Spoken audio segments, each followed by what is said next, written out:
and make sure y'all can hear me.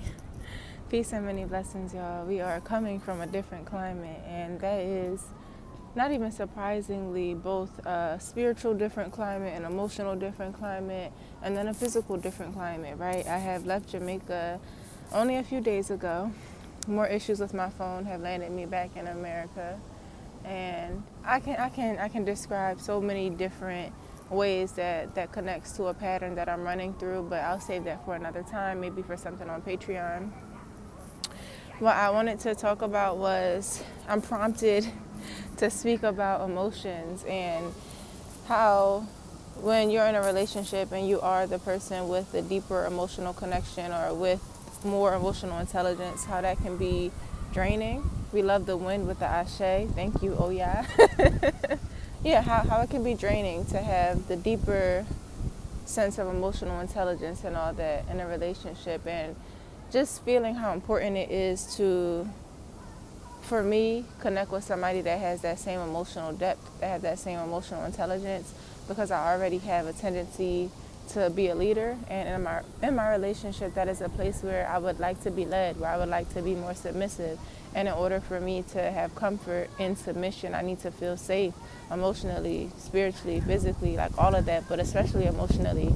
I even have experiences where I'm together with somebody for months to years at a certain point, and then we completely stop having sex because the emotional depth that I'm craving, the emotional connection that I'm craving, that sometimes it's just so deep for me to talk about. I'll feel it and I start wanting to cry, but if I gotta cry, I'll just cry it out. What can be one of the most draining parts is obviously when you are expressing some of the needs that you have, or just expressing emotions and how you're feeling about something, and the other person doesn't have the capacity to fully receive it in its truth and in its wholeness. So they may get defensive, or they may need nurturance when you are speaking because you need nurturing. So to have to go out of expressing your needs and to go into like consolidating terms and explaining different meanings and definitions of something to someone else, it can be completely invalidating. It can, like I said, take you out of that need for nurturance and turn you into a nurturer when, you know what I'm saying, you so caught up in making sure that somebody understands you and understands you to the level that you're trying to express things, that your expression, your needs just go completely down. You know what I'm saying? Like, it goes from being about you to being about them, when when you called that whole moment to be about you and to be expressing your needs and to be expressing how you desire to be comforted and understood. So it turns you into the leader because you're now being in charge of, I don't even want to say being in charge, but let's just go into what leaders do, right? Leaders lead, obviously, by definition, but they do that with high integrity. They do that with power. They do that with a lot of knowledge, and they do it with analyzing the complete situation, or pulling themselves out of whatever is there so that they can look at it from a higher view. And when you're in that higher viewpoint, you can now see what's best for the good of all, right? And you can see what the situation is calling for. So I be needing that for myself, for somebody to pull me out of my own situation and to see things for me. So when I am expressing myself, I don't want to have to go into being a leader. I don't want to have to go into, I just want to be held. You know what I'm saying? In those moments, I just want to be held. I just want to be seen. I just want to be heard, felt, understood. And when the depth when the level of depth that I'm expressing isn't matched with the level of receptivity that somebody is like, has the capacity to receive, it takes away it doesn't take away what I'm expressing. I'm not going to say that because that's giving away too much power, but it just takes you out of the element of being the one who needs something into whatever. I'm going to go with that. From being the one who needs something to now being the one who like has something that somebody else needs. Damn, that was said pretty aptly, pretty greatly. Yeah, so it gets draining. It starts being emotionally fulfilling. It starts being, hey little doggy. It starts being emotionally fulfilling for me, and it becomes really unfulfilling when, even if I'm not expressing a problem, you understand, it could just be me expressing my joy, expressing the highs of something that I'm experiencing, expressing how I went deeper within myself and discovered a pattern and how I'm unlocking it, and like having the capacity to fully understand that and to celebrate that. And what I'm realizing is that in my relationships, I I've attracted so many people who were emotionally unavailable in the way that I needed them to be available, because it mirrored how unavailable emotionally my father was. And, you know, even in that relationship, I'm a child, but I'm put in a leader role where I'm making all these decisions that is best for me, the household, this, that, and all that. Similar to how when you're the oldest sibling and you wind up raising everybody else in the house, I feel like I'm the child, but I raised both of my parents. And there's a certain point where someone else has said this to me and I deeply resonated, where they stopped teaching me about life, or they stopped being able to teach me certain things because I was a greater teacher for myself. You know what I'm saying? I was a greater teacher for myself. And so after a certain age, which is very young in my childhood, I stopped learning from them and I started learning more from inside me, from going out and exploring the world, from making decisions that I had to make for real, and then learning what the consequences of all of those were. Whether the consequences were what people may condemn, what people may consider good or bad, even though I don't tend to get into those low-level concepts because it really doesn't matter. You learn something regardless, and since you can't get life wrong, the decision was the decision was the decision. I just had a completely different experience with that. But going back to emotional stuff and how you being the more emotionally present, emotionally intelligent person in a relationship can be draining, right? It's hard for them to celebrate at the level that you celebrate. It's hard for them to understand life at the same level that you understand life. And it's not to say that they are dumb or numb or anything that's negative or whatever. It's just about knowing what you need and knowing what is a match for you. So I'm knowing what is a match for me. And the more, romantic relationships and even friendships, but I'm going to focus on romantic partnership and relationships, the more of those that I experience and grow through and grow with, the more that I'm able to refine what my needs are. And with this big separation and big veil unfolded, blindfold lifted off type of thing that I'm experiencing with the relationship with both my parents, specifically my father, because I idolized him for so much.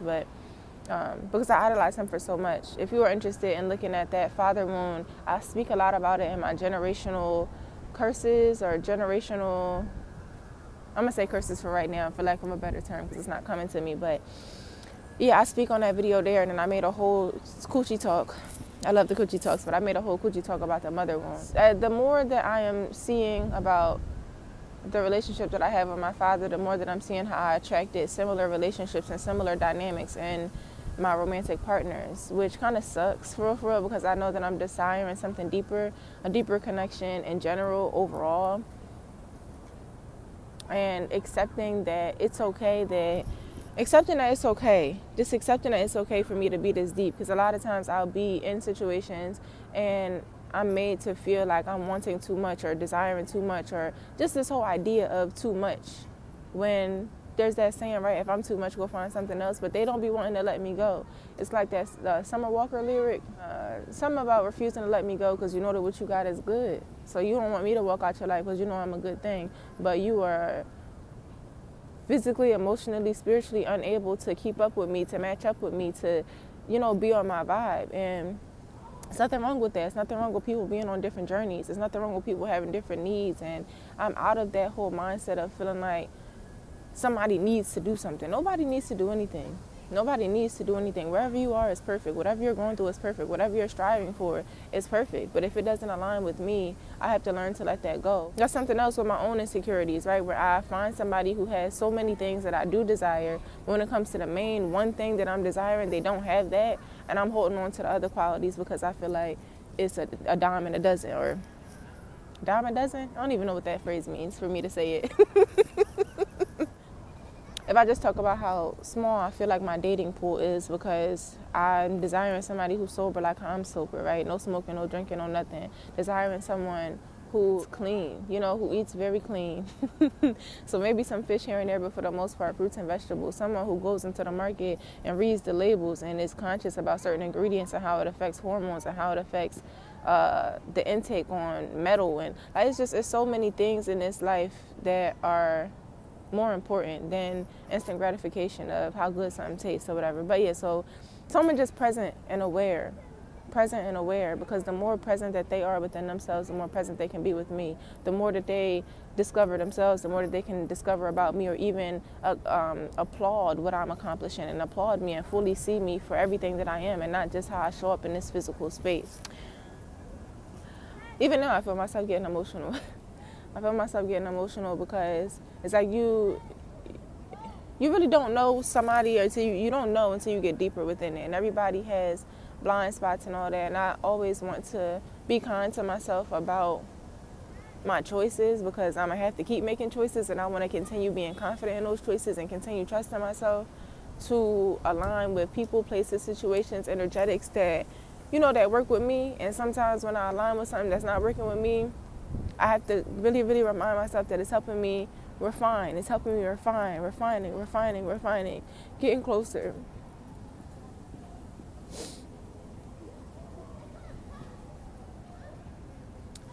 It's helping me refine. It's helping me get closer to what I truly desire. It is helping me remember who I truly am. And who I truly am is beyond this flesh. It is beyond the letters that form to call my name. It is beyond what I feel, what I think. It's all energy. It's all energy. So that can be another, it's a black squirrel. That could be another drain on the energy when you are used to looking at and working with the energetics of things, and somebody is unable or even unwilling to go deeper into what the energetics of a situation is and the energetics of how they think, how they speak, how they talk. It is draining to want somebody to hold a vision of you, but they're not even understanding the concept of holding a vision for someone. They're not understanding how important prayer is. They're not understanding how important it is to hold somebody in light, which goes back to energetics. Like, if I have a partner and I'm going through something in my life, I'm desiring them to hold a certain image of me already past it. To speak about me in a way that lifts me up out of the emotion while still supporting me in whatever I'm going through and feeling, knowing that what I'm feeling is not wrong, knowing that if I'm feeling something and it may be in a low vibration, that me expressing that isn't me being in a low vibration, that's just me seeking support for being in it. That's just me seeking a deeper connection between us and showing my vulnerability so that they may feel comfortable matching that. You know what I'm saying? And I really get uncomfortable, yo. I get so uncomfortable when I'm with somebody, friendship or even romantic partnership. But like I said, we're going to stay in romantic partnership. But it's so uncomfortable to be with somebody and to not know what they're thinking because they don't even know what they're thinking. To not know what they're feeling because they don't even know what they're feeling. And that's how I connect. I connect off of knowing, which is surprising to get through from this video, but I connect off of somebody by knowing what they're feeling and what they're feeling and what they may be thinking, because you are not your thoughts and you are not your feelings. But the more that you can separate yourself from what you're thinking and feeling and be able to express it in honesty, that's how I feel closer to people. The thought may hurt my feelings, right? The feeling may hurt my feelings, but that's on a human level. On a higher level, I'm feeling deeper connected because it's like, wow, you was able to express that to me. That's dope. Like, now I feel comfortable expressing certain things to you. Now I know that you can see me in certain things because I was able to see you and you was able to express what you was feeling and thinking and growing through. Just to wrap this up, because I'm getting a little cold and I want to start moving again. The emotional drains in a relationship, when you are the more emotionally intelligent and competent one, it comes from being able to express the feelings and having somebody be able to see you because they can see yourself. I mean, that's really the overall theme. But like I said, outside of just having complaints or feeling a certain way that may be on the less favorable side of connection, even when it's on the favorable side of things, and when you want to celebrate something, and when you're feeling good and great about something, it's nice to have somebody, no matter how they're feeling, still be able to celebrate you, still be able to see you, still be able to celebrate your accolades, even if theirs aren't feeling the same. To be able to express your needs and not have to go and nurture someone else through their misunderstanding of how you're feeling.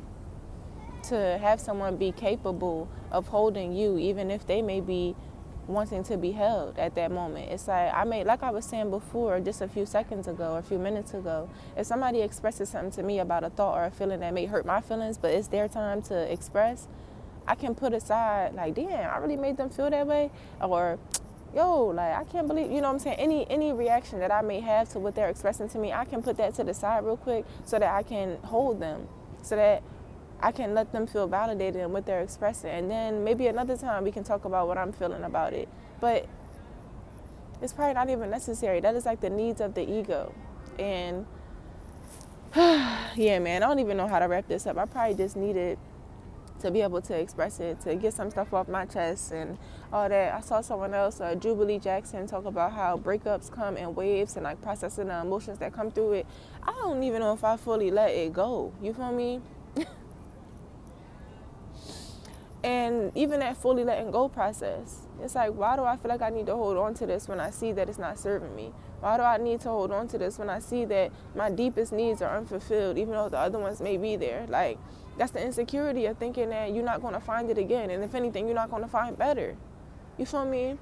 And when you love somebody a lot, you kind of don't want to be like, oh, I'm going to find something better, because you be thinking that's the best you can get. But that's an insecure thought. That's an insecure thought. Nothing in the past is the best you could get. Nothing in the past is the best that you could get. Nothing from the past was the best that you could get, when it only gets better. Like, when I broke down and I talked about refining, I say I'm choked up now because I really need to do a bigger cry even past this relationship stuff. But everything is truly connected. It's all connected.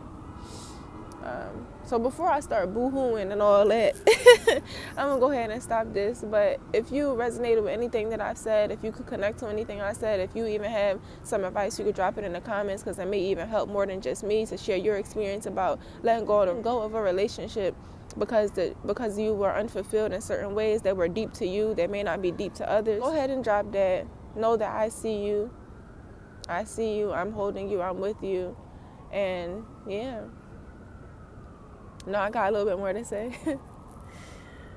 If you're ever in a relationship, I received this advice multiple times, and you feel like you gotta change somebody in order for you to stay in it, that's not healthy for you, and it's not healthy for them, because it's telling them that they have to be different in order to be with you, and it's telling you that you're in charge of how someone else shifts and changes, and you're trying to mold them into something that they may not be capable of, or it's even something that they may not want to be. It was helpful in this relationship that I was in, or that I'm letting go of, to write down the qualities of my ideal romantic partner, my ideal lifelong partner, because that's what I'm seeking in this lifetime at this point. I know that I'm desiring a husband. I want to create children. And I want to, create them and bring them earthside, while knowing who I am and what I am, and knowing what I want my children even to come here and be, which is what. And then I heard from the Hood Healer watching a recent interview. Like, it's important to know who you are, and it's important to know what you want your children to be in this world to be. So that's why it's going to require me to align with somebody who is so self-aware, so present, so emotionally available for me, so that they can nurture me the way that I need to be nurtured, so that I can nurture them and help them grow in a way that's not draining.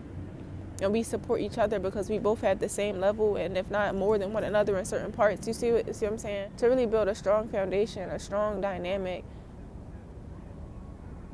to really know what family is, and to know what home is, and to know who we are beyond this physical appearance. I said I was going to stop. But anyway, yeah, design these lists so that you are clear on what you want. Refinement. What are the ideal qualities of your divine partner? What do y'all do together? How do you feel in a relationship? And when you can really flesh those things out and write those things out, and both of y'all can sit in front of each other and see what's present, what's not present, and y'all can work on it from there. But if you describing a bear and they describing a lizard, it's like, what the fuck we gonna do here? Like, you see what I'm saying? It doesn't make sense. It doesn't make sense. And when things no longer make sense to you and it's clear, you gotta go. Because what? God is clarity. And when God bring you clarity like that, you're gonna have to move off of it. Because all the confusion is gonna come from elsewhere. The confusion don't come from God. The confusion don't come from the higher self. The confusion that's operating on a whole different level of clarity. And what's required most in your clarity is honesty. What's required most in your clarity is going to be honesty. Being honest with yourself about what your needs are. Yeah, this can turn into something else. But I done said my goodbyes already. So, peace, and I love you. Thank you for witnessing me.